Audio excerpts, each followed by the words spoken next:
ये जो miss selling की कहानी शुरू हुई थी ये 2017 की थी। वो यस बैंक का वो ब्रांच मैनेजर था। अच्छा पैसा मिला होगा, रिटायर हुए हो, उस पैसे को क्या करना है हम बताते हैं। उसकी पॉलिसी आ जानी चाहिए थी 15 दिन, वो नहीं आई 3 महीने तक। मैं लोन तो अप्लाई किया था 60 लाख के लिए, कवर्ड हो रहा था ओनली 42 लाख। तो बेसिकली उनका इंटेंशन ये इंश्योरेंस का था ही नहीं, उनको पॉलिसी बेचना था मुझे।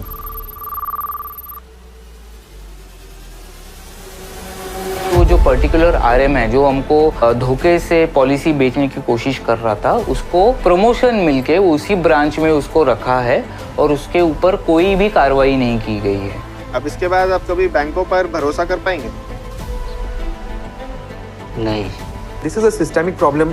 Let's find out the culprits. Let's put the maximum possible penalty allowed by law. It's just not there. It's just not happening, and I don't understand why. ये झूठ बोल के फायदा किसको है? बैंक एम्प्लॉय को, एजेंट को, क्योंकि उनके टारगेट्स पूरे हो रहे हैं, उनको कमीशन, उनको इंसेंटिव, ओके, उनको प्रमोशंस मिल रहा है। It's a complete failure of the regulators in the market.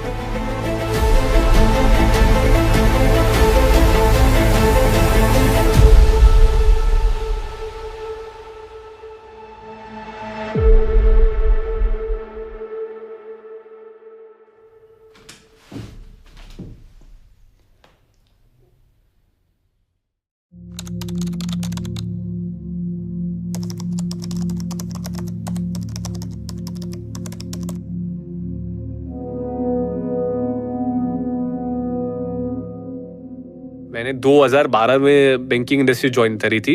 जो मैंने स्टार्ट करा था तो मैं एज अ टेलर स्टार्ट हुआ था, बट टेलर के रोल पे भी आपको सेल्स के टारगेट होते हैं। तो जितने भी रोल्स होंगे बैंकिंग इंडस्ट्री में, इसमें सेल्स का टारगेट होगा, किसी का कम होगा, किसी का ज़्यादा होगा।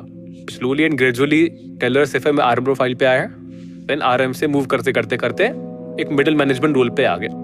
आप जब एक इन्वेस्टमेंट इंश्योरेंस पॉलिसी किसी कस्टमर को बेचते हैं तो आपके बैंक को कितनी कमीशन मिलती है? तो अगर मैंने कस्टमर को कन्विंस कर लिया कि आप 1 लाख का इन्वेस्टमेंट करिए, 10 साल के इन्वेस्ट करिए और 15 साल के बाद मतलब मैच्योरिटी अमाउंट ले जाइए, तो अगर जो 1 लाख का प्रीमियम वो पहले साल पे कर रहा है, मुझे उसका 65% मिलेगा रेवेन्यू। मतलब मेरी बुक के अंदर मैंने 65,000 का बैंक को रेवेन्यू कमा के दे दिया। अब मेरा टारगेट सपोज कीजिए 80,000 की रेवेन्यू अर्न करने का है, तो मेरा जो बच्चा है वो 15,000 का टारगेट है। वो मैं चाहे दूसरी इंश्योरेंस से बेच के कर दूं या ना कोई और प्रोडक्ट बेच दूं, उससे मेरा बैलेंसिंग स्कोर कार्ड खड़ा हो जाएगा, जो हर महीने आपका पब्लिश होता है कि एक्स एम्प्लॉय ने इस महीने में क्या बिजनेस करा, क्या क्या प्रोडक्ट्स बेचे, क्या क्या उनकी स्कोर कार्ड है। उसी पे उनकी परफॉर्मेंस इवेल्युएट होगी, उसी पे उनका प्रमोशन है, उसी पे उनका डी ग्रो करेंगे या उसी पे उनको डांट पड़ पिटेगी, जो बेसिक हैरेसमेंट होती है रैंकिंग में। When you invest in a multi-year endowment policy, up to 65% may go towards commissions for these banks. Then there are salaries, office rent, and other expenses of the insurance companies. After all this, a very small portion of your investment is invested in the first year. Even the Economic Survey of India 2024, tabled by the Ministry of Finance and the Parliament, advised the banks to resist the temptation of product mis-selling at the expense of customers.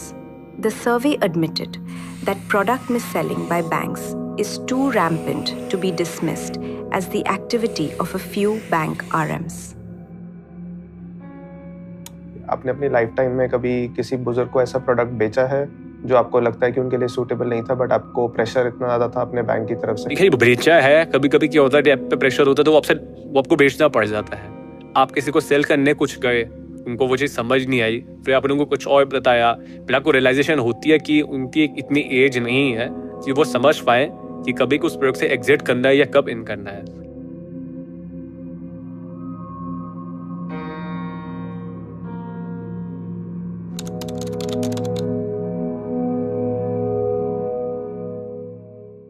Branch guys, if they're about to miss their sales target, they start mis-selling. But I'm not very sure, this is an oversimplification, but what happens is the complexity of the product also contributes to that, and very often you will find the senior citizens are the target.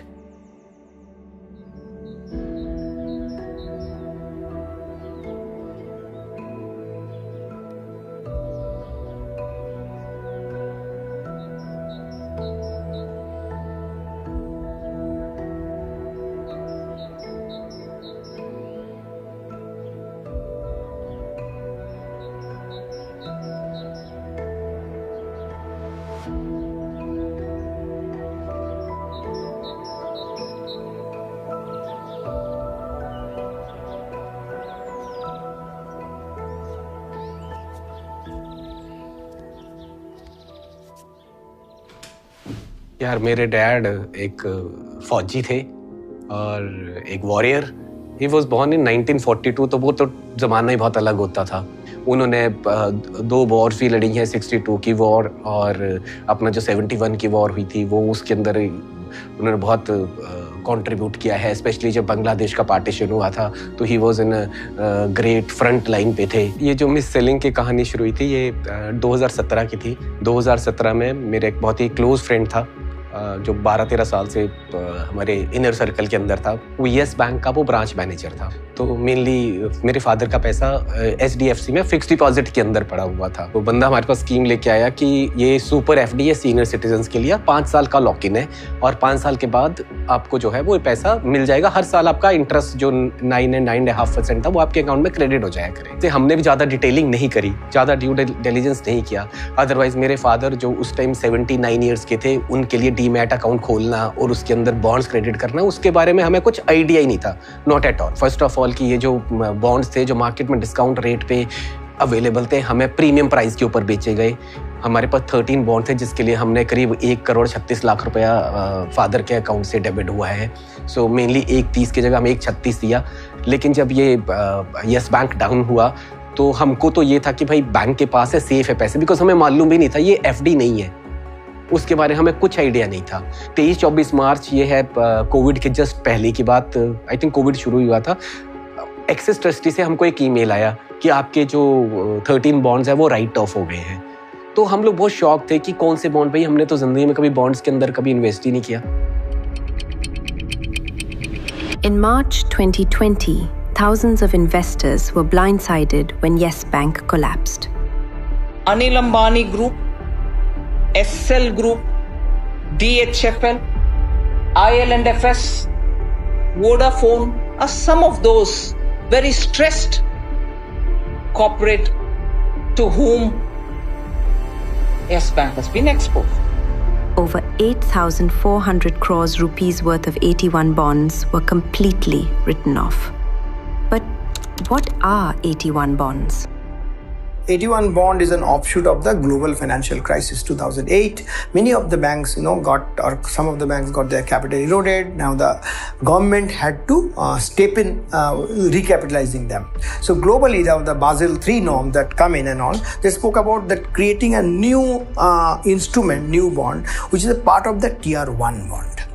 So this is a bond which is part of the Tier 1 bond, not Tier 2. The difference is this: it's a very high risk bond. There is no guarantee that you will continue to get it because the banks have the liberty. If the banks are in trouble, banks can stop payment of your interest. Banks can actually even write off the banks, all the banks. You will not get anything. Around 1,300 individuals were pushed down AT1 bonds.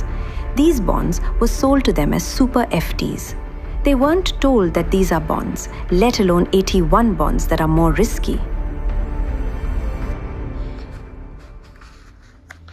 So mainly ये जो सारे document है, अगर आप उनको देखोगे, चाहे वो डीमैट अकाउंट का फॉर्म होगा जो रजिस्ट्रेशन फॉर्म होता है, चाहे ये AT1 बोर्ड या ICCL रजिस्ट्रेशन फॉर्म होंगे, ये जितने फॉर्म अगर आप चेक करोगे तो इसके अंदर जो सिग्नेचर हैं वो मेरे फादर के हैं ही नहीं।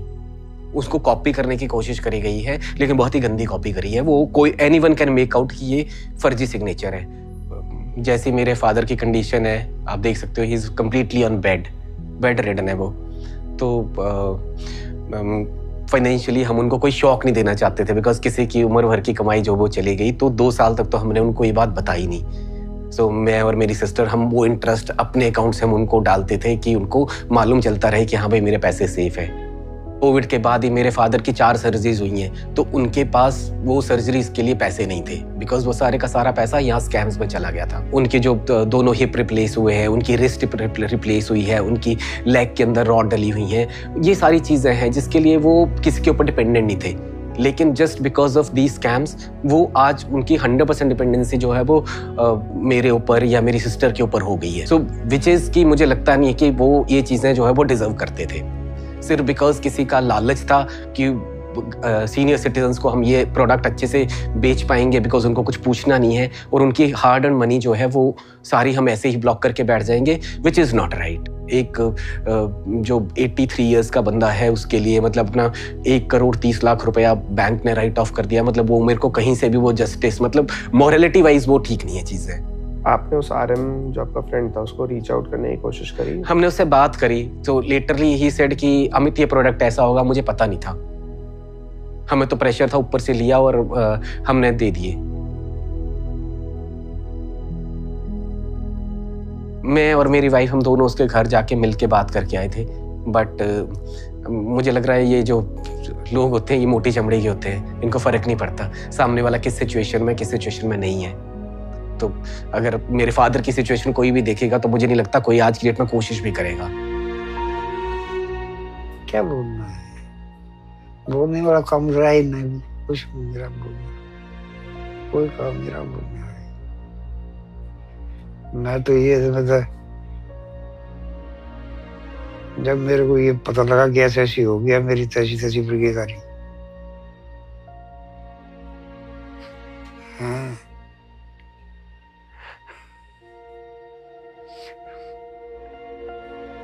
कि मेरे को धक्का बहुत लगा, थोड़ा नहीं पड़ा लगा। मैंने उम्र की कमाई अपनी जो लगा दी, चला जाने रहा है। जो सेविंग किया था मैंने एकदम चला गया, ये धक्का बहुत लगा मेरे को।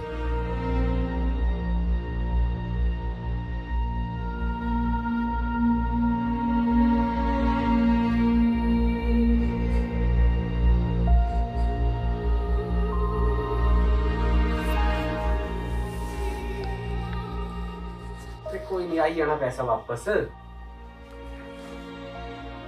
आज नहीं होगा थोड़े दिन बाद हो जाएगा, आई तो जाना वापस।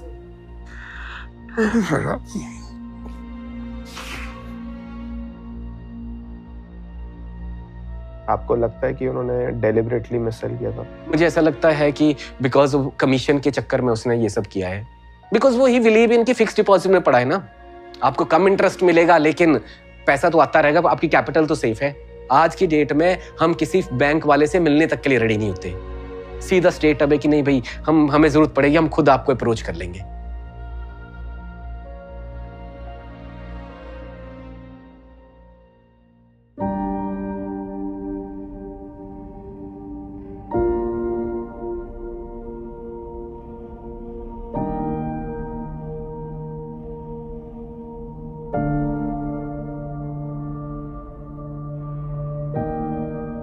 What comes to your mind after seeing the fraud that took place with an elderly victim like Mr. Kumar Awasthi?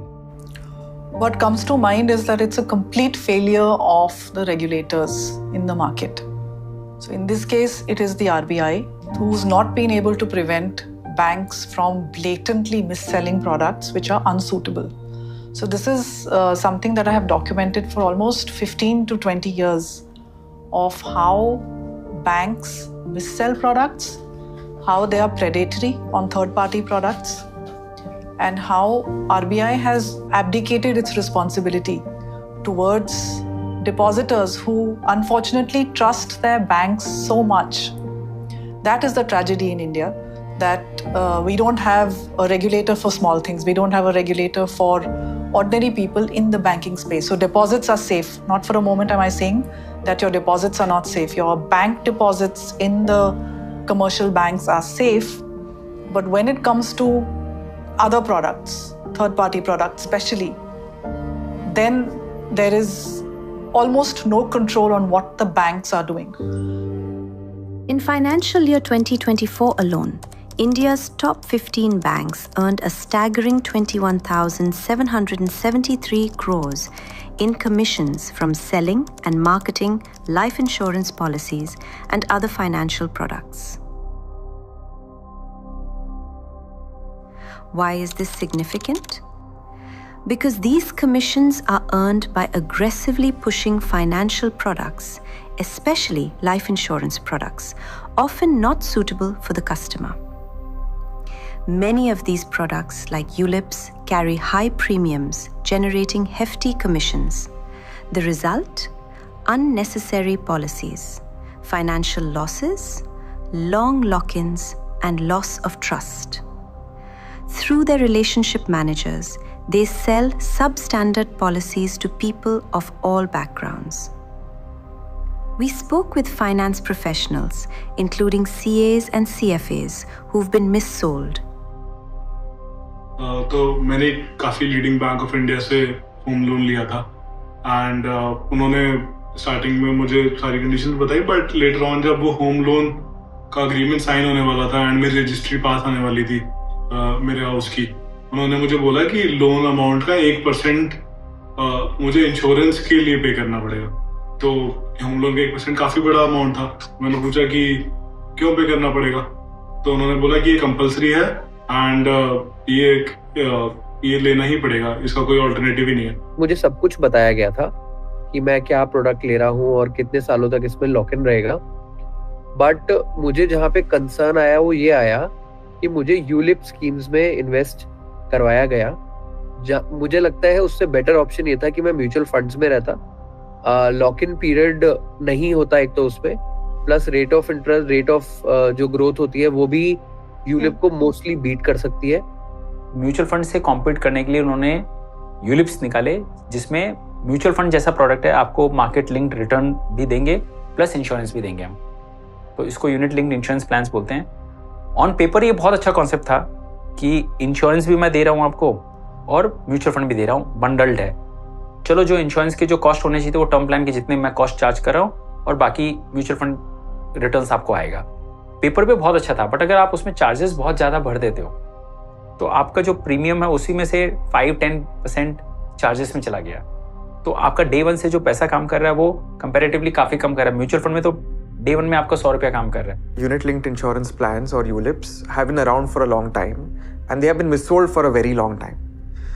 They are a combination of insurance and investment. The two should not be mixed, but unfortunately this product mixes them and mixes them really inefficiently because it neither gives you the investment returns that you should be getting from a good investment product, nor is it giving you enough life insurance cover which you would get from a term insurance, for example. मैंने काफी clear किया था कि मुझे insurance नहीं चाहिए क्योंकि मेरे पास ऑलरेडी काफी इंश्योरेंस बेनिफिट्स हैं एंड एनीवे मेरा लोन टेन्योर इतना लंबा चलना नहीं था एंड मैंने वो लोन प्रीपे ही करना था, तो मुझे कोई भी इंश्योरेंस की जरूरत नहीं थी। मैं ऑलरेडी काफी कवर्ड था उस फ्रंट पे, बट उन्होंने बोला ये कंपलसरी है, ये लोन के साथ ही आता है, आपको लेना ही पड़ेगा, तो इसीलिए मुझे वो इंश्योरेंस लेना पड़ा। फिर भी मुझे ऐसा लगता है कि अगर वो यूलिप की जगह म्यूचुअल फंड सजेस्ट करते तो शायद मेरे लिए एक बेटर इन्वेस्टमेंट एडवाइस होती, बट कहीं ना कहीं वहां पे जो रेलेवेंट पर्सन था फ्रॉम द बैंक, उन्होंने ये सोचा कि उनका जहाँ कमीशन बन सकता है उन्होंने वो भी चीज बिल्ड इन करने की कोशिश करी, जो मुझे ठीक नहीं लगी। मेरे केस में मैं ये बोलूंगा ये सब कुछ जानते हुए भी हुआ, लेकिन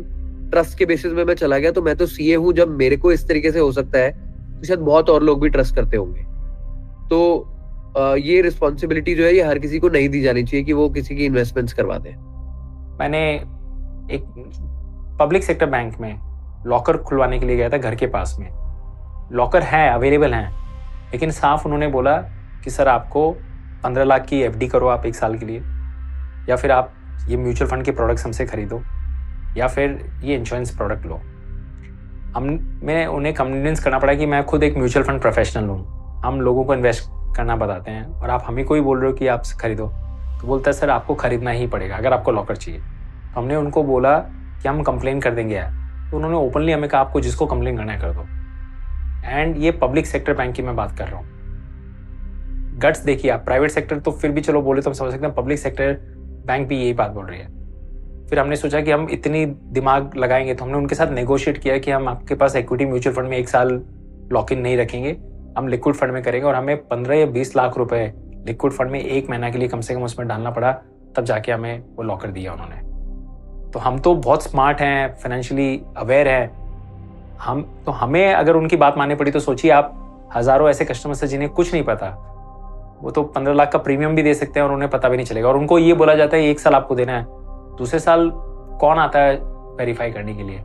It is everybody's experience when you walk into a bank branch and you say you want to make a fixed deposit, they jump on you as if they are hungry dogs to just sell a policy. Okay, it's everybody's experience.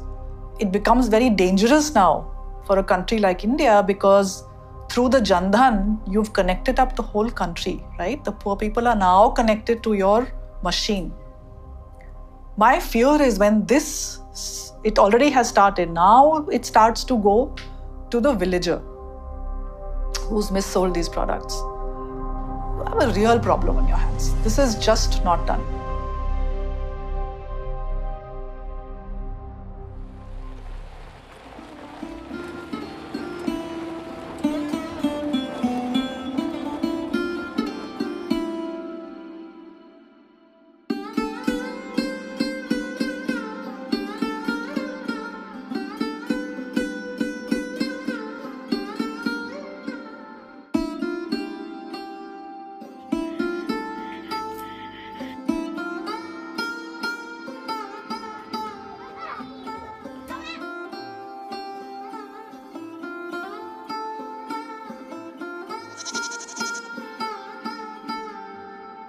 Miss selling सबसे ज्यादा victims अगर हम लोग देखेंगे तो miss selling के, insurance miss selling के through banks सबसे ज्यादा आपको विक्टिम्स जो है वो गांवों में मिलेंगे.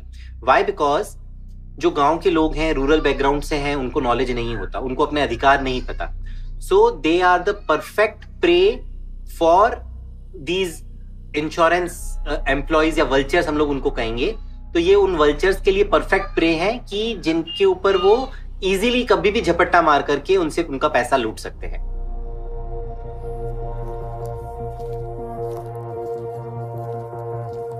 In a small village near Udaipur, farmers turned to the Kisan credit card schemes, hoping for financial relief during tough times. Instead, they were caught in a web of mis-selling. Up to 1/3 of their loan was diverted towards insurance policies that they didn't need, consent to, or understand. What was supposed to be a scheme to help them became a financial burden, leaving them trapped with policies that only deepened their struggles. मैंने loan मेरी खाते की नकल दे करके bank से गया था मैं लोन लेने के लिए. तो उनको बोला भाई मुझे लोन चाहिए है. तो लोन पास करके बुलाया मेरे को. बुलाने के बाद में कहा कि भाई आप पॉलिसी कराओ. मैंने कहा मेरे को पैसे की ज़रूरत है, पॉलिसी नहीं करानी है, मुझे कहीं कर्ज चुकाना है, इसलिए मैं पैसा ले रहा हूँ. तो आप पॉलिसी नहीं कराओगे तो आपको पैसा नहीं दिया जाएगा. लोन पास हो जाने के बाद कहा है ये, उसके पहले नहीं कहा था. कितने का लोन लिया था आपने? सब पूरा डिटेल नहीं बताया, लेकिन 1,20,000 तो मेरे को 80,000 रुपये ही दिए थे हाथ में. सालाना 30,000 रुपये भर नहीं सकता, इतना कमाता नहीं.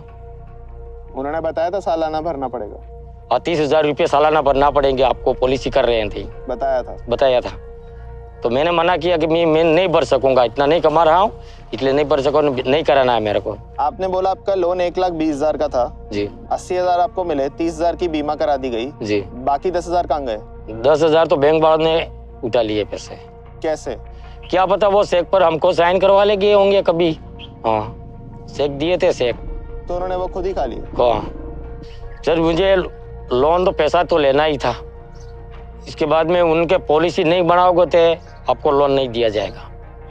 मैंने कहा लो पॉलिसी करा दूंगा तो मेरा कर्जा नहीं चुका सकूंगा, नहीं तो फिर पैसा नहीं मिलेगा, यूं बोल दिया मुझे. फिर कहा बना दो, फिर जो मिले वो तो दो, मेरे को कर्जा चुकाना है.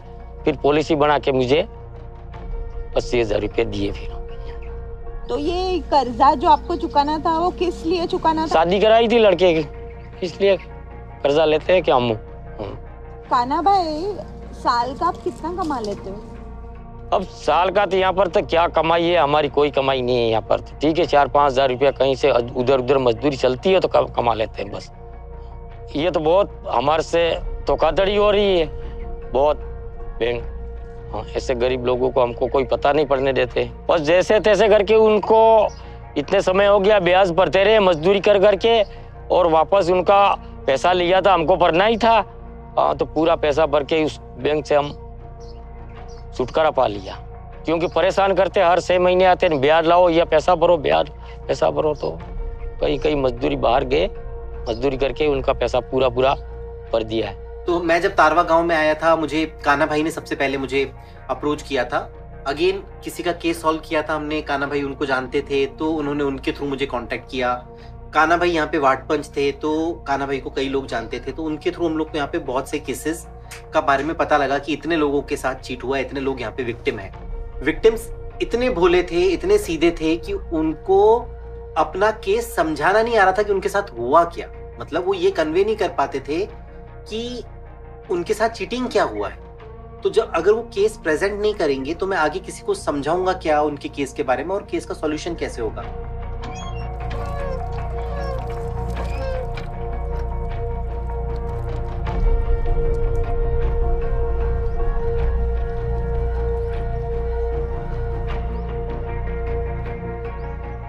અમે લોન બનાયા એને બાદ કીધું કે લોન અમારું પાસ થયું એની બાદ કીધું કે आपको बीमा पॉलिसी बनाओ तो आपको पैसा मिलते हैं, नहीं बनाता तो नहीं मिल सकते हैं।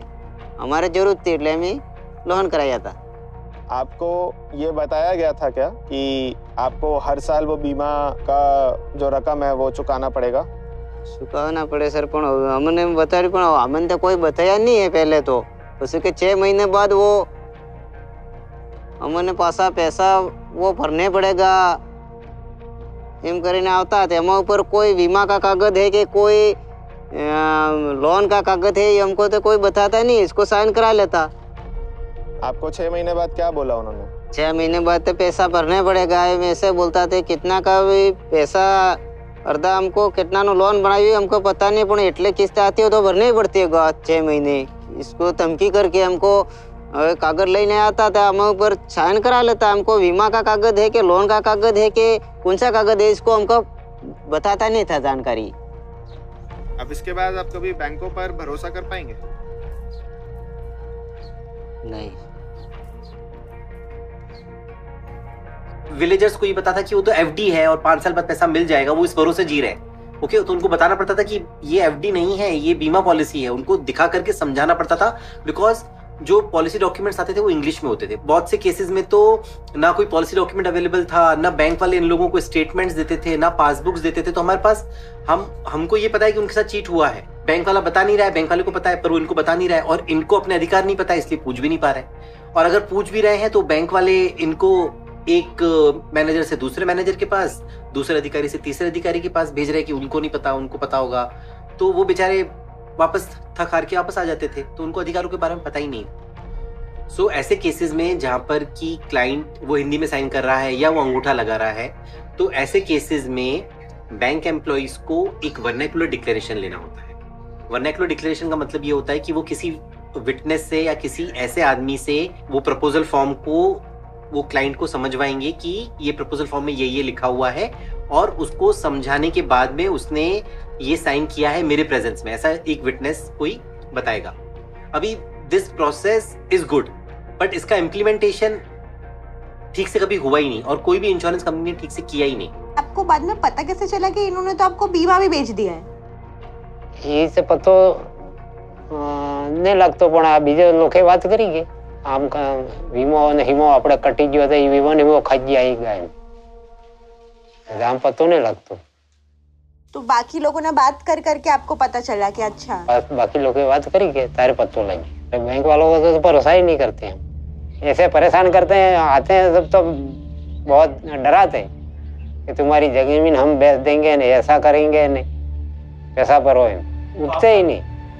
सब ऐसा है कि ऐसा बेईमानी लोगों के साथ नहीं होनी चाहिए। उनका लोन पास होता है, वो आधा करके वो उन लोगों को देते हैं, फिर लोगों को फिर भराते हैं, तो ये बेईमानी नहीं दावी के।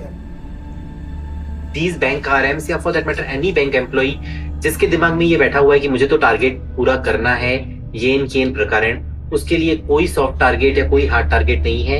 ही इज अ वल्चर, उसको जहां पर प्रे दिखेगा वो झपट्टा मारेगा और वो अपना शिकार करेगा, और मतलब वो विक्टिम को कितना भी स्ट्रांग हो वो भरोसे में लेकर के उसको विक्टिम बना ही देगा।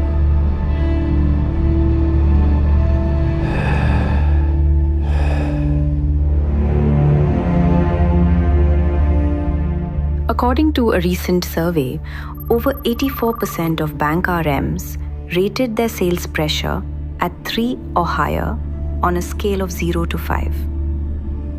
Moreover, 51.5% admitted they constantly fear losing their jobs if they fail to meet targets. क्या आपको लगता है कि आपके टारगेट्स अनरियलिस्टिक हैं? टारगेट्स हमेशा से अनरियलिस्टिक ही होते हैं।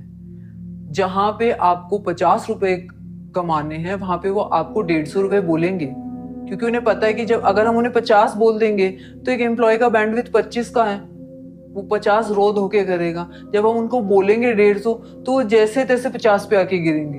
अगर आप एक एम्प्लॉय को सेल्स के टारगेट देते हो ना, तो आप उससे सब कुछ मांग रहे हो। तो जो आरएम होता है ना, उसको ये नहीं पता तो कि कैसे बेचना कैसे है, बिकॉज उसको एक बुक तो थमा दी हाथ में, और वो जो बुक साइज होता है, बुक साइज का मतलब है कि कितने कस्टमर्स उसको ब्रांच की साइड से मिले हैं। अब वो डिपेंड है कि बड़ा बैंक है कि छोटा बैंक है। बड़े बैंक ने अच्छे कस्टमर दे दिए, ज्यादा कस्टमर दिए, छोटे बैंक ने लिमिटेड कस्टमर दे दिए। अब कस्टमर्स के अंदर ही सब कस्टमर्स होते हैं। सपोज एक फैमिली के 4 कस्टमर है, बट फैमिली तो एक ही है। अब उस फैमिली को कितनी बारी जाके बेच सकता प्रोडक्ट में, तो वो वहीं पे कंफ्यूज है कि चूड़ा किसको जाके लगाऊंगा। अब मैं नया कस्टमर कहाँ से पकड़ूंगा, मार्केट में कोल्ड कॉलिंग करूंगा, अपनी फैमिली में जाके पकड़ूंगा, अपने माँ बाप को पकड़ूँ, ताऊ को पकड़ूँ, तो मैं पकड़ूंगा किस में। अब ऐसा अगर नहीं पकड़ पाया किसी को दिन में, तो शाम को आके फिर बैठ जाएगा, अब इसको भी हम उसको सुनाएगा। मतलब चाहे वो अब्यूजिव लैंग्वेज बोले, उसको लेट तक बैठा के रखे, या उसको फालतू काम करवा दे, कुछ भी काम करवा सकता है। आप 12 साल से काम कर रहे हैं, तो रेगुलर डायरेक्ट का लेकिन आप फर्क बता सकते हैं? ऑनेस्ट इतना तरक्की नहीं बता मैं। ये जो भी ट्रेडिशनल एंडाउमेंट प्लान्स भी होते हैं, इतने कॉम्प्लिकेटेड होते हैं। 90% बैंक रिलेशनशिप मैनेजर्स को खुद को समझ में नहीं आता है। उनको 2 पेज का सेल्स ब्रोशर बना दिया जाता है। जो इंश्योरेंस कंपनी होती है उनके साथ कॉन्फ्रेंस कॉल, जूम कॉल पे उनको सेल्स पिच बताई जाती है खाली, कि आपको ये 10 बातें बोलनी है, और उनको डिटेल में उनको भी नहीं पता होता है। A study on Bank RM's technical knowledge revealed shocking gaps. 85.3% couldn't differentiate between regular and direct mutual funds, and 98% didn't know the difference between nominal and real returns. A bank RM should know the difference between regular and direct on day one. If he or she has spent 10-12 years in the industry and doesn't know this, then it tells you just how bad the system is. मेरे एक खास दोस्त है, हमने school में साथ में पढ़ाई किया था। 3-4 साल पहले उनका फोन आता रात को 9-10 बजे, वो रो रहे थे फोन पे और कह रहे थे, यार तुम्हारे पास कोई नौकरी है तो मुझे देते, मैं ब्रांच मैनेजर हूँ, अब ये मेरे से काम नहीं हो सकता, ये मिससेलिंग मैं और नहीं कर सकता। एंड उन्होंने बताया कि एक सीनियर सिटीजन लेडी को उनको 50 लाख रुपए क्लोज एंडेड फंड में 5 साल के लिए डालने पड़े, और उनको ऐसा बोल के बेचना पड़ा कि एफडी है, सेफ है, और 5 साल का लॉक इन बताया ही नहीं गया। अभी आप सोचिए सीनियर सिटीजन है और आपका पैसा 5 साल के लिए लॉक इन है, उस वक्त तो आपको पैसों की सबसे ज़्यादा ज़रूरत है। तो ऐसे ये केसेस बैंकों ने करवाए हैं जबरदस्ती। और ब्रांच मैनेजर लेवल पे ये अगर टारगेट्स है, तो सोचिए रिलेशनशिप मैनेजर्स तो बेचारे क्या कर पाएंगे। और वो रोने लग गया था, बोलते कि मैं और नौकरी नहीं कर सकता। एंड फाइनली उन्होंने बैंकिंग से अपना मतलब करियर ही खत्म कर दिया। अब वो जहाँ काम कर रहे हैं, it has nothing to do with banking, because beyond a point आप अपनी ज़मीर को क्या बताएंगे कि आपने सीनियर सिटीजन लेडी को ड्यूप किया, उनकी क्या बद्दुआ आपको मिलेगी। यू नो 10 साल में मैंने सिर्फ ये देखा है दैट आप जितना यहाँ पे इंडस्ट्री में दिल लगा के काम करोगे ना, उतना आपका खून ही खत्म होगा। आपको पता है इंटरनली कि गलत जा रहा है, गलत हो रहा है, बट आप में इतना नहीं होता है, हिम्मत नहीं होती, आप में इतना दम नहीं है। रीजन है फाइनेंशियल क्रंचेस हैं, रिस्पॉन्सिबिलिटीज हैं, फैमिली है, बच्चा है, खुद के भी खर्चे हैं। ये आपके कलीग्स भी सेम चीज फील करते हैं? हार्ट अटैक्स बैंकर्स को सबसे ज्यादा आ रहे हैं, क्योंकि वो इतना अंडर प्रेशर है, वो इतना दिल लगा के काम करते हैं, अपनी बैंकिंग से इतना प्यार करते हैं, पर बाद में उन्हें रियलाइज होता है कि ये कोई फायदा नहीं हुआ। People will come, people will go, but company will run. So चाहे बंदा आके रिजाइन करके जाए, चाहे वो मर के जाए, कंपनी को कोई फर्क नहीं पड़ता है। 1-2 ने भी कमिट किए हैं। जब ये सब हुआ तो सबसे पहले हमें ये बोला गया that you will not discuss it with anybody. अरे यार, हमारा कल हम मर जाएंगे तो मतलब व्हाट डू यू वांट कि हमारे बारे में कोई बात भी ना करे। और नोट्स में लिख के जा रहे हैं वो लोग, अब मतलब इतने नाम लिख के जा रहे हैं, but nobody is taking action. तो जो उनके सुपरवाइजर थे, उनके जो बॉस थे, जिन एम्प्लॉय ने कमिट करी, उनके ऊपर कोई एक्शन नहीं लिया गया? They are working very fine. They are on well good designations with high promotions, good packages. They are, you know, traveling abroad. वो तो घूम रहे हैं मस्त अपना, उनको क्या फर्क पड़ रहा है, गया। Unfortunately, इतने ज्यादा सेल सेंट्रिक हो चुके हैं आज की डेट में ये इंडस्ट्री की, दे आर फॉरगेटिंग कि हम लोगों की जेबें खाली खाली करते करते ना हम इंसानों को भी खाली कर रहे हैं। कोई एम्प्लॉय कंप्लेन करने जाएगा कि मेरे साथ बुरा हुआ है, आरबीआई कहता नहीं करता, आरबीआई कहता प्राइवेट बैंक में जॉब करके आपको सहना पड़ेगा। तो आरबीआई को देखना पड़ेगा उनका एम्प्लॉय तो परेशान हो रहा है। अगर यूथ ही काम नहीं कर पाएगा तो बैंकिंग इंडस्ट्री चलेगी कैसे? कोई बैंक का एमबी आके रोड पे आके होना अकाउंट बेच चला के, वो तो ऊपर से डांट रहा है सबको, बट नीचे जो ग्राउंड लेवल पे काम कर रहा है वो प्रॉब्लम फेस कर रहा है, क्योंकि उसके क्लाइंट के सामने 10 कॉम्पिटिटर बैंक खड़े हैं। तो उसको नोटिस करना है कि यार कहाँ कंप्लेंट्स आ रही, कहाँ रोक सकते हो, क्या कस्टमर के फेवर में हुआ और कुछ एम्प्लॉयज के फेवर में बात भी करें। आपको कभी रिग्रेट होता है कि ये मैं क्यों कर रहा हूँ ये जॉब? देखिए रिग्रेट होता है, बट अब ये ना नेचर ऑफ जॉब ही ऐसा है कि यहाँ पे जब तक आप बेचोगे नहीं तो आप अपनी जॉब में आप आगे नहीं बढ़ सकते। इस दिन के गाय में तल गया कि 4 FD करके लेके आनी है 5-5 लाख की, तो आप 20 लाख FD कहाँ से लाओगे? और रोज लेके आनी है, या रोज आपको सिप लेके आना है या आरडी लेके आनी है, तो रोज तो ला नहीं सकते। इसमें क्या होगा कि मैं अपने दोस्त को पकड़ूंगा, अपने घर के 4 अकाउंट्स ओपन करवा दूंगा, रोज का कुछ ना कुछ कर दूंगा, तो मेरे ऐसे दिन निकलते जाएंगे। कस्टमर फंस गया या इन टर्म में मुर्गा फंस गया तो आपका टारगेट खत्म हो गया। सपोज मैं लोन देने गया, मैंने किसी को होम लोन दिया, उसके साथ एक अटैच आता है इंश्योरेंस आता है, चाहे वो बैंक से भी ले सकता है, वो बाहर से भी ले सकता है। अब आरबीआई ऐसा कुछ नहीं कहता कि वो इंश्योरेंस उसको बैंक से ही लेनी है, बट बैंक वाले को टारगेट होता है जिसको इंश्योरेंस देना ही देना है, और इंश्योरेंस के बेसिस पे क्लाइंट को अच्छा रेट मिलता है। पॉलिसी डॉक्यूमेंट उसके पास कम से कम 5 से 6 दिन बाद आएगा, उससे पहले नहीं आएगा। और पैसा पहले कट चुका, पैसा शुरू में ही डेबिट हो जाता है आफ्टर योर कॉल। जो उसने वेरीफाई करा है कि मुझे ये समझाया गया, ये प्रोडक्ट का नाम है, ये मेरी डेट ऑफ बर्थ है और मैं इसको लेने के लिए रेडी हूँ, दैट्स इट। जो एग्रीमेंट किट होती है कम से कम 300 पेज की होती है। आप 300 पेज को पढ़ सकते हो? नहीं पढ़ सकते। आप अपने ऐसे सैंक्शन लेटर पढ़ोगे, सैंक्शन लेटर में भी 100 पॉइंट है, 100 पॉइंट में 10 पॉइंट की वर्थ है, पर जो आप बाकी 90 पॉइंट छोड़ दिए ये क्लाइंट के नुकसान में होती है, पर उसको वो पता ही नहीं होता। वो तब पढ़ेगा जब वो फंस चुका होगा, और वो कितना समझदार है कि वो बैंक से कैसे क्लेम कर सकते हो उन चीजों को।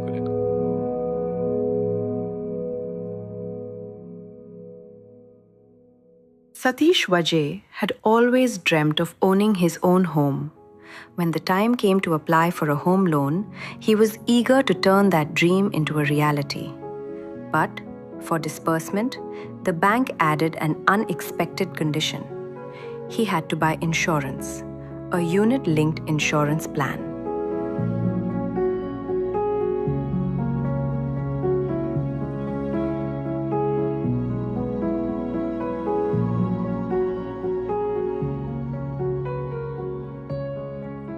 मेरा नाम सतीश गोपाल वाजे है। मैंने मैकेनिकल इंजीनियरिंग की है और एज मेरा 49 ईयर्स है। ये रिसेंटली मैंने अगस्त 24 में एक प्रॉपर्टी बुक की। बिल्डर से डिमांड रेज हुआ कि आपको जो नेक्स्ट पेमेंट है वो देना है, तो मैंने फिर बैंक को अप्रोच किया। बैंक अकाउंट के साथ उनके इंश्योरेंस पॉलिसी एजेंट भी साथ में आ गया। ऑलरेडी मेरे पास 2.75 करोड़ का खुद का इंश्योरेंस है। फिर भी उन्होंने कहा कि नहीं, ये जो आपकी पॉलिसीज है पुरानी पॉलिसीज है, और अभी बैंक का जो रूल्स जो है, एक तो आपको नया पॉलिसी लेना पड़ेगा और अदरवाइज आपका ये लोन डिसबर्स नहीं होगा। जैसे आप बोल रहे कि ये विदाउट इंश्योरेंस अगर ये डिसबर्स नहीं होगा तो फिर कितना प्रीमियम बैठेगा। तो फिर उन्होंने कैलकुलेट किया और फिर बताया कि अगर आपको पूरा हाउसिंग लोन आपका अगर इंश्योर करना है 60 लाख, आपको प्रीमियम बैठेगा 3.25 लाख। मैं अगर ये घर ले रहा हूँ तो मेरा फर्स्ट इंटेंशन रहेगा कि उसको EMI कैसा मैं अरेंज करूँ, मैनेज करूँ, क्योंकि 70,000 पर मंथ ये कोई छोटी अमाउंट नहीं है। और उसके ऊपर आप अगर बोलते कि आपको इंश्योरेंस लेना पड़ेगा तो आप मेरा EMI ऑलमोस्ट 40% से बढ़ा रहे। तो फिर उन्होंने बोला कि नहीं, इसमें फिर दूसरा ऑप्शन है कि हम लोग आपका जो लोन हाउसिंग लोन जो है तो 60 लाख के बदले अप टू हम लोग 70% कवर करते हैं। तो फिर मैं बोला कि ओके, इसके ऊपर प्रीमियम कितना आ रहा है? It was coming around 2.25 lakh per year. मैंने उनको वही बोला कि ये फिर भी ये ज़्यादा ही है, क्योंकि इतना तो प्रीमियम यानी EMI मुझे भरना है या प्रीमियम आपका प्रीमियम पे करना है? जो मेरा लोन अमाउंट है वो तो कवर नहीं हो रहा है। फिर भी उन्होंने बोला कि नहीं, आप अराउंड आपको 70% लेना है, अदरवाइज फिर आप जब डिसबर्समेंट के लिए ऑन द टेबल आप बैंक में जाएंगे तो फिर आपका प्रपोजल रिजेक्ट हो जाएगा। ये सबसे बड़ा मिस सेलिंग का पॉइंट है बैंक आरएम्स के लिए। एक एग्जांपल देता हूँ।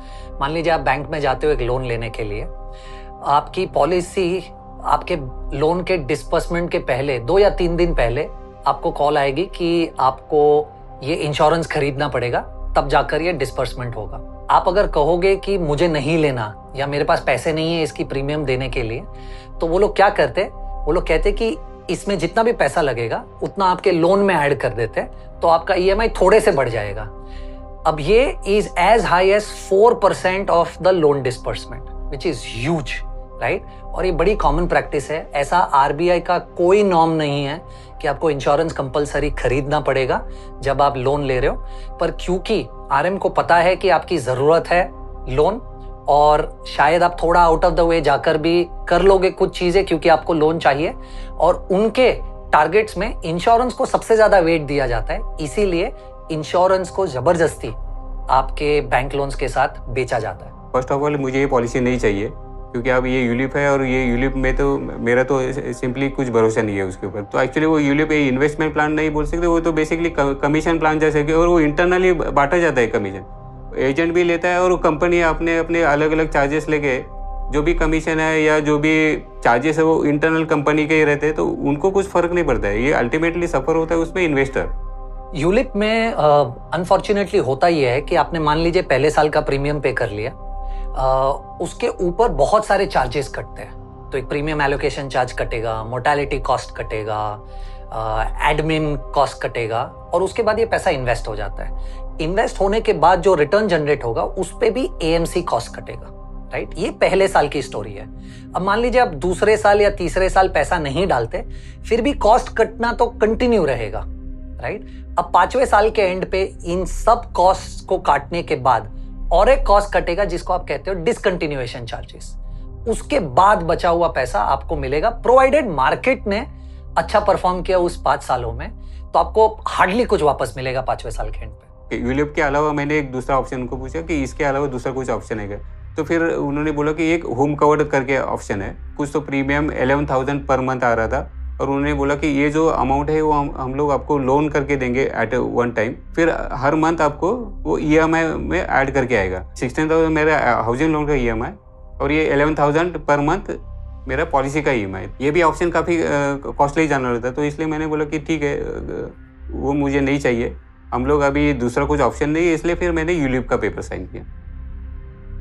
Satish Waje came across a financial advisory firm and recounted how his bank had pressured him to purchase a ULIP to secure his home loan.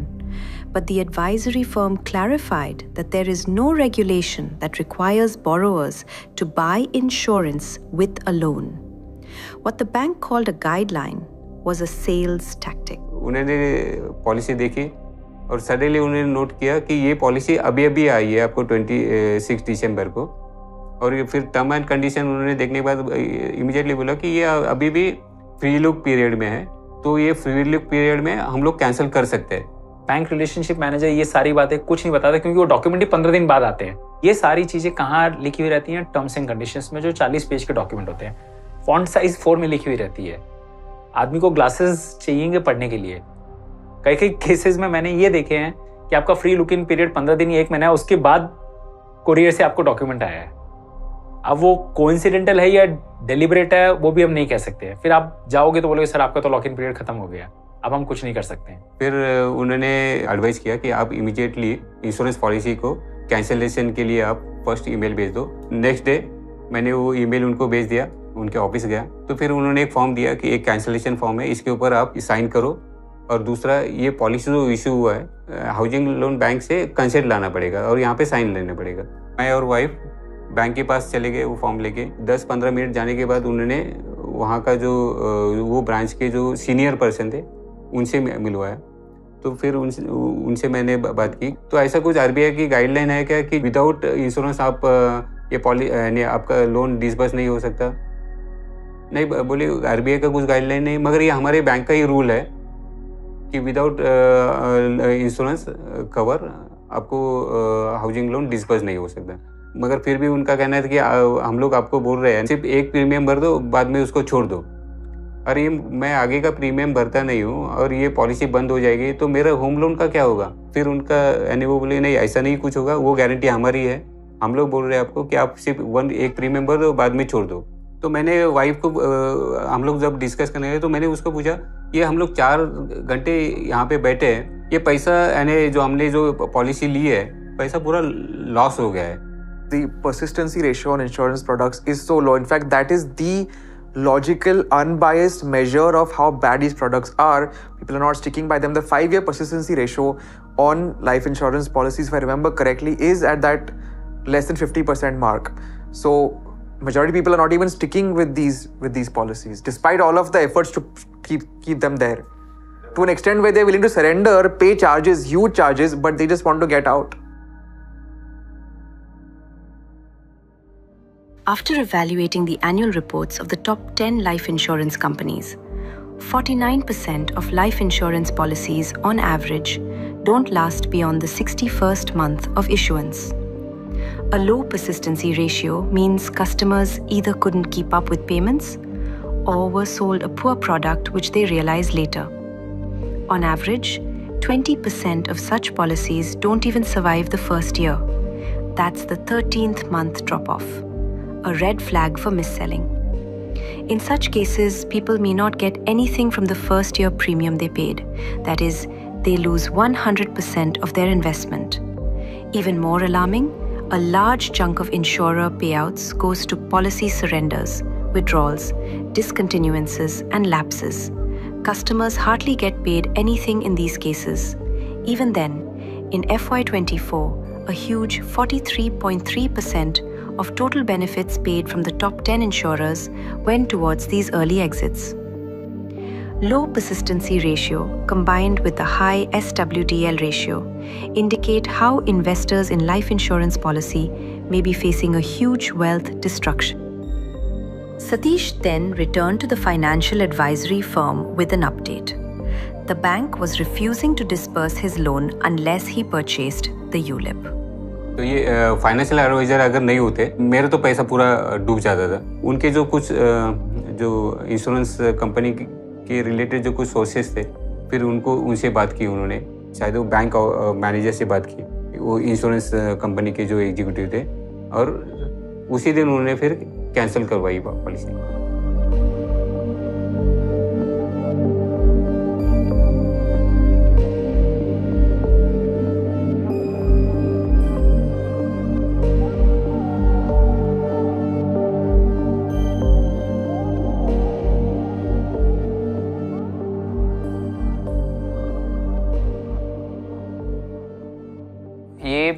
Bank के RM ने जब हमको अप्रोच किया, सो उन्होंने हमको बोला कि ये 10 साल का एक पॉलिसी टर्म है, हर साल में 1-1 लाख रुपए भरने पड़ेंगे, जिसके एंड ऑफ द टेन्योर मतलब 10 साल के बाद हमको अच्छे रिटर्न्स मिलेंगे।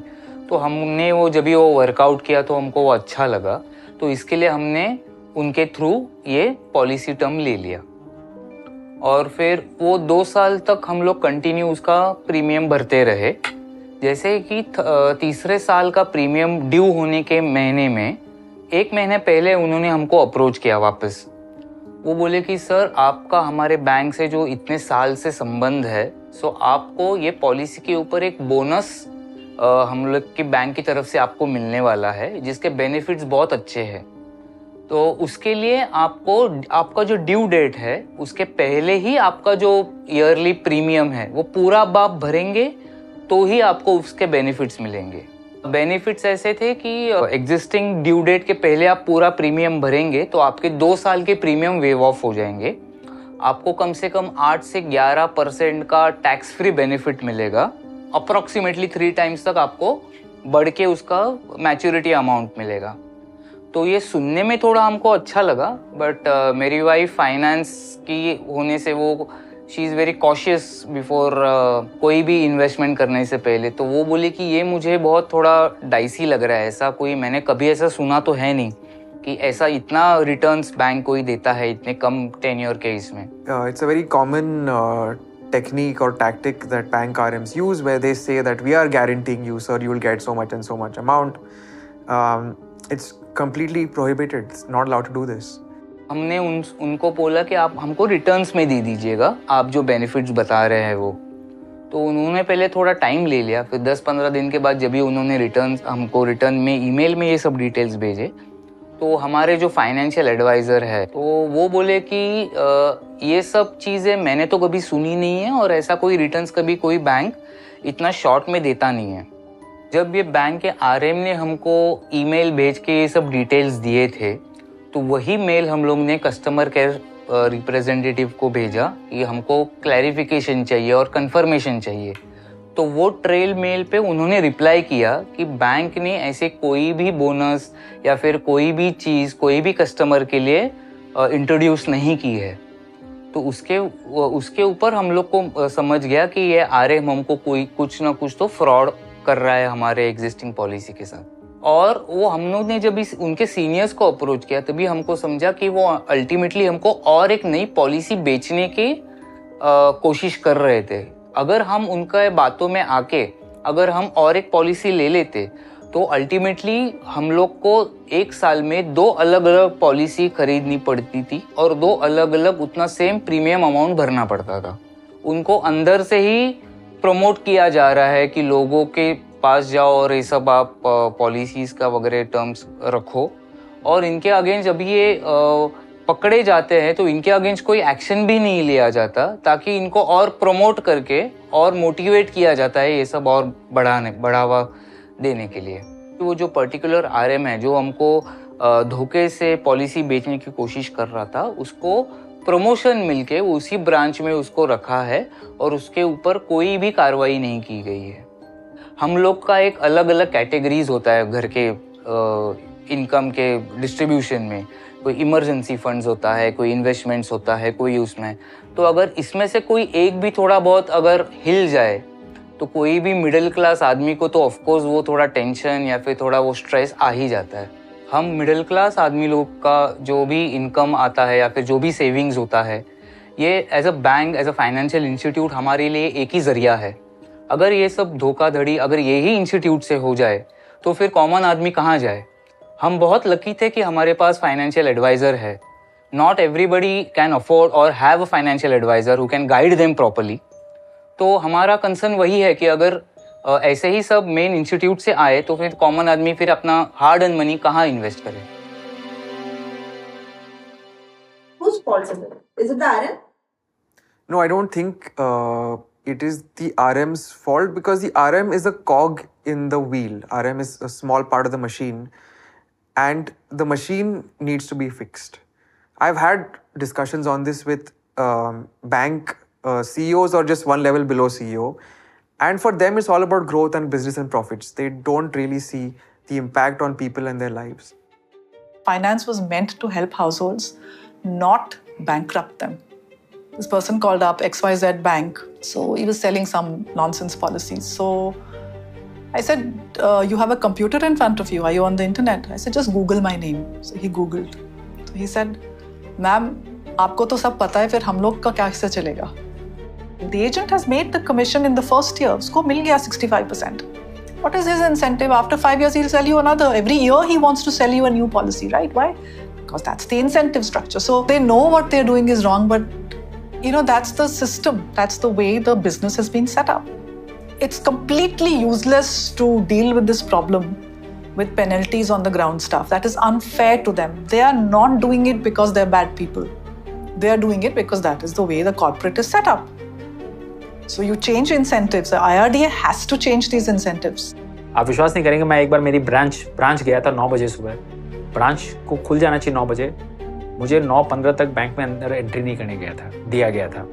मैं बाहर खड़ा होकर सुन रहा था और लकीली मैं सुन पा रहा था।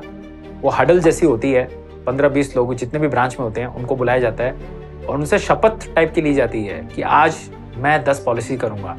हम लोग ब्लेम करते हैं आरएम्स को, जो ब्रांच मैनेजर या आरएम्स है। गलती वहाँ से नहीं होती है, प्रेशर आता है टॉप से। उनको बोला जाता है कि जब तक अगर आप इस महीने में 50 पॉलिसीज नहीं कर लो, ये 50 लोन अकाउंट्स नहीं कर लो, आप छुट्टी नहीं ले सकते हैं। 12-12 घंटे उनको काम करने पड़ते हैं। सैटरडे संडे को भी उनके पास बैंक मैनेजर्स कॉल आते हैं, आज आपने इतनी पॉलिसीज लॉग इन की कि नहीं की। See, why is the person in the branch doing what he or she is doing? Because they have targets. Who's setting the targets? The regional manager. Who's setting the office, CEO, the MD, the chairperson?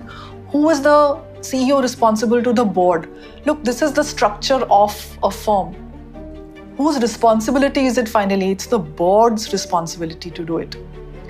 So, if the board members are responsible for ensuring that unsuitable sales are not there, mis-selling is not there, then it will go down the line. The RBI has to make the bank boards responsible for stopping this rampant mis-selling, unsuitable sales, fraud which is happening in their branches. That's one. Second, you need to have incentive changes by the insurance regulator. Why is it that life insurance traditional policies, why is there 65% commission coming? Why is there 100% commission coming on the first sale? So finance is simple. You put the incentives right. Look what SEBI has managed to do in the mutual fund industry. 2009, they took away the front load. So if you invest 100 goes to work, other than a small stamp duty which goes to the central government. In a traditional plan, how much goes to work out of 100 rupees? Sometimes zero, because it's in costs, it's in commissions, it's all of that.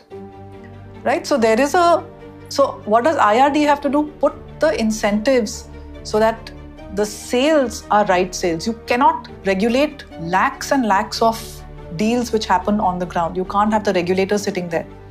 The regulatory tool is to put incentives in the right place so that the agent, the seller, ends up doing the right thing. So if bank manager, if the person selling the product is incentivized to sell a suitable product, to sell a product which works for the customer and keep the customer in long term, she will end up doing that, isn't it? I mean, he's being incentivized to do this nonsense.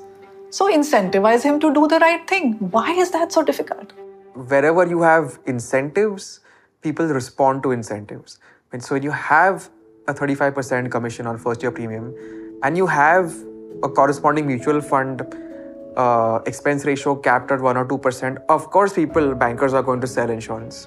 The disparity is so crazy. Even in ULIPs where the commissions are lower, the insurance commissions are lower, still they are some multiples of the mutual fund commission.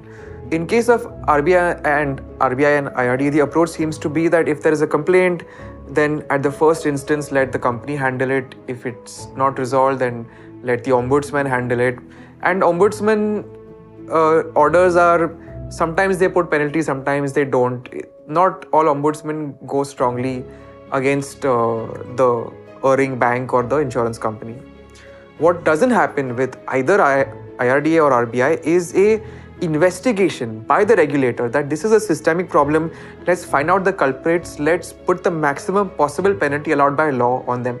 It's just not there. It's just not happening, and I don't understand why. It may be that wherever you live, there may not be an RIA, in which case you have to then ask the bank RM or the distributor what his or her qualifications are, how they are ensuring that they are unbiased and they're not just selling the products of their associate mutual fund or associate insurance company, and more than any of that, how much commission they are making from the product that they are selling to you. And any claims they are making that you will get so much return, they have to put into writing. Oral should not be accepted. आपको पता है बहुत बार गलतियां कहाँ भी होती है, आप फॉर्म पूरा भरते भी नहीं हो, आपसे बताया जाता है सर आप खाली साइन कर दो। जो इन्फॉर्मेशन डिटेल्स भी भरते हैं वो बैंक के रिलेशनशिप मैनेजर्स भरते हैं कि आपका पॉलिसी फटाफट इश्यू हो जाए, रिजेक्शन आए ही ना। तो ये सब चीजें आपको कैसे पता चलेगी? जब आप खुद का पॉलिसी डॉक्यूमेंट में वो क्वेश्चन पढ़ोगे तब आपको पता चलेगी कि अरे ये तो मैंने बोला ही नहीं है। और आपके पास वो 15 दिन का ही विंडो है। अगर आपको लगता है कि ये 15 दिन का विंडो निकल चुका है बाय द टाइम आपने ये पॉलिसी आई और आपने पढ़ा, आप तुरंत इंश्योरेंस कंपनी को मेल लिखिए और आप अपने बैंक को भी मेल लिखिए कि ये ऐसा ऐसा किया गया था, ये गलत इन्फॉर्मेशन है और मुझे जो रिफंड चाहिए तो रिफंड कराओ या चेंजेस करवानी कराओ। बट बायर बिवेयर यानी कस्टमर्स को खुद को अवेयर होकर ये स्टेप लेना पड़ेगा। इसमें आप अगर आपने देरी कर दी, 4-6 महीने निकाल दिए, फिर कोई भी कुछ नहीं कर सकता। ये आपके मेहनत के पैसे हैं, आपने एक एक पाई जोड़ा है आपने इसको। तो जब भी आप ऐसा कोई बड़ा डिसीजन लेते हैं और कोई भी प्रोडक्ट में डालते हैं, उसको पहले डॉक्यूमेंट्स को आप समझिए। किसी भी आरएम आपको कोई प्रोडक्ट बेचने की कोशिश करता है, बैंक का आरएम हो या इंश्योरेंस एजेंट, बाकायदा आप उससे मेल पे मंगवाइए सारी डिटेल्स। वर्बली मत जाइए, व्हाट्सएप पे मत मंगवाइए, मेल पे आप उनसे मंगवाइए ताकि आपके पास रिकॉर्ड रहता है। आपके नज़दीकी जो भी रिश्तेदार हैं, कोई भी फैमिली में जो पढ़े लिखे हैं, ये जो चीज़ को समझते हैं, उनसे आप एक बार विचार विमर्श कीजिए। क्योंकि 1 लाख, 2 लाख, 5 लाख प्रीमियम छोटा प्रीमियम नहीं है, बड़ी रकम होती है। बिना सोचे समझे आप मत लीजिए। अब तो आप ये सारी चीज़ों ऑनलाइन भी जाके आप रिव्यू देख सकते हैं कि ये प्रोडक्ट का क्या रिव्यू है। सिंप्लीफाइड टर्म्स में आप उसकी डिटेल समझ सकते हैं और ये चीज़ तो आप मोबाइल पे भी खुद कर सकते हैं। जब आप 5 लाख रुपए का प्रीमियम दे रहे हो, हम जब 2 लाख रुपए का मोबाइल खरीदते हैं, 1 लाख रुपए का आईफोन खरीदते हैं, तो इतनी रिसर्च करते हैं। हम 3 वेबसाइट में देखते हैं, अमेजोन पे सस्ता है कि फ्लिपकार्ट पे है कि क्रोमा में जाके ले लूँ। हम आप 5,000 रुपये बचाने की दोस्तों से पूछते हैं, यार तुम्हारा क्रेडिट कार्ड दो, उसमें 5,000 रुपये का ऑफर मिल रहा है। तो वहाँ जब हम इतनी दिमाग लगा सकते हैं, तो यार 5 लाख का हम जब प्रीमियम भर रहे हैं, तो उसमें थोड़ा तो हम रिसर्च करें।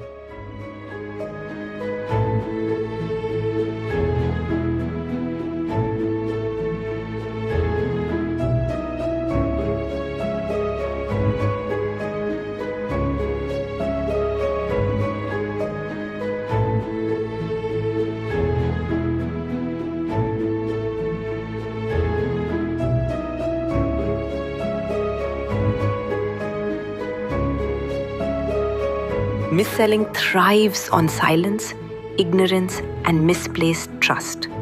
While regulatory changes are being planned, subpar products won't cease to exist. Awareness is your first line of defense. Always ask, is this product right for my goals? Do I fully understand the terms? And is this advice coming from a qualified and regulated source, or a salesperson disguising as an advisor? Take investment recommendations from qualified financial advisors. They're legally bound to put your interests first. If you've been missold, don't stay silent. Voice out your opinion.